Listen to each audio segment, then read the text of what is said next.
facilement duplicable. Celui-ci, les autorisations administratives, on les a eues le 6 décembre et le 7 mars, il est ouvert. Donc je pense que ça, les architectes, je crois qu'il était par là, j'ai vu François Augier dans le coin, ils ont bien travaillé parce qu'il y avait une partie travaux relativement importante puisqu'on a fait une cuisine, refait les sols, les plafonds, mis beaucoup de techniques dedans parce que vous savez, le vin c'est quelque chose qui pour nous est très important dans sa conservation.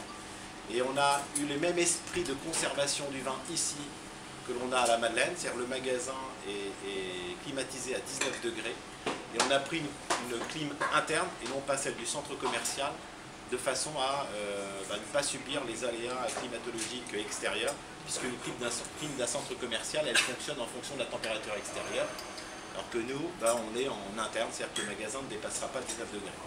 Je suis très inquiète quand je vous écoute parler, parce qu'en fait vous allez bientôt prendre mon job, vous connaissez mieux que moi le fonctionnement de la clim interne du centre. Il a fallu que je m'en occupe parce qu'à un moment donné mes architectes me disaient s'il fait 40 degrés dehors, il fera 25 degrés ici.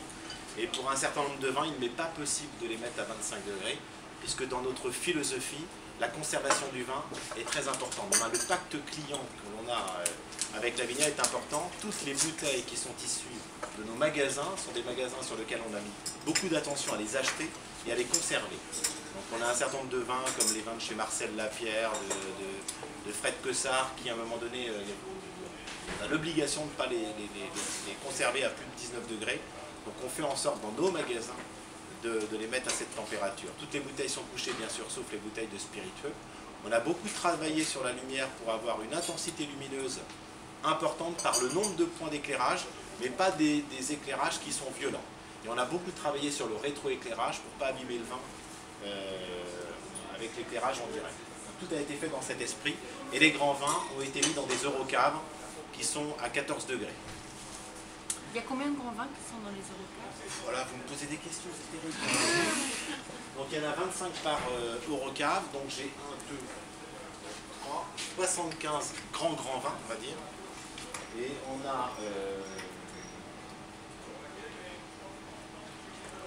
a 25 qui sont dans l'esprit de service, mais je vais vous en parler après.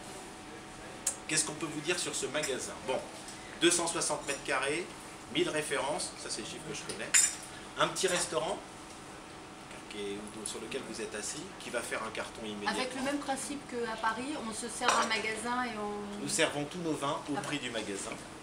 Donc vous pouvez prendre la bouteille que vous voulez dans le magasin, on vous la sert sur table.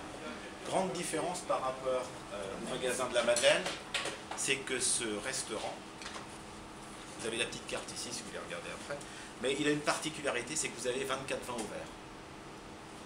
C'est-à-dire que vous pouvez vous faire plaisir avec 24 vins ouverts. C'est rare, hein. Et ça démarre, pour ceux qui me disent qu'on est cher, un Quincy de chez Trotro, la cuvée Calcite 2009, si vous connaissez, 2,70 € les 10 centilitres. Le Sancerre de chez Prieur à 3,60 €. Un Pomerol, la Croix des Templiers, à 5,50 €. Et le plus cher? Et le plus cher, parce que c'est formidable, un Aubryon 70, ça vous va ça? Ouais, pas mal. À combien? À 64,30 € le verre. Et vous pouvez vous faire plaisir. Non mais attendez, je vais faire encore mieux. 10 centilitres. 10 centilitres de Aubryon 70. Vous vous rendez compte, c'est quand même une merveille. Ben, Pouvoir goûter Aubryon 70, en plus moi c'est une connotation spécifique pour moi, mais c'est vraiment formidable. Et je vais même vous dire mieux. C'est-à-dire que si vous avez envie de vous faire plaisir, les 3 centilitres c'est à 16,30 €.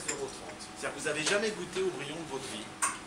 Aubryon 70, 3 centilitres, alors c'est pas énorme, mais ça vous permet de déguster un très grand vin sur un très grand millésime. Donc ces machines 24 vins qu'on a utilisées, elles servent pour le restaurant, mais également pour le magasin, puisque les sommeliers qui sont présents ici ont la capacité, lorsqu'un client rentre, de pouvoir faire déguster un vin.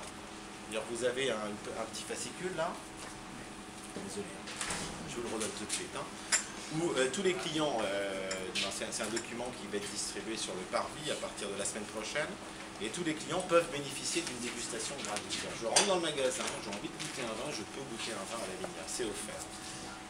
Le principe de ces machines est fait pour faire l'histoire de l'essayage. Vous savez, c'est comme une femme ou un garçon quand on va acheter des vêtements, moi ça ne me fait jamais, mais il faut essayer, ça c'est terrible. Mais en tout cas, on se rend compte que quand on rentre dans un magasin de fringues, s'il n'y a pas de service, reviennent vers la personne, il y a 9 chances sur 10 que la personne n'achète pas. Si la vendeuse va vers la cliente, il y a 50 chances sur 100 que la vente se fasse. Et par contre, une fois qu'on a mis quelqu'un dans la cabine d'essayage, il y a 9 chances sur 10 pour qu'elle achète. L'idée là, c'est qu'une fois qu'on fait goûter, les gens puissent acheter. Ça sécurise l'acte d'achat.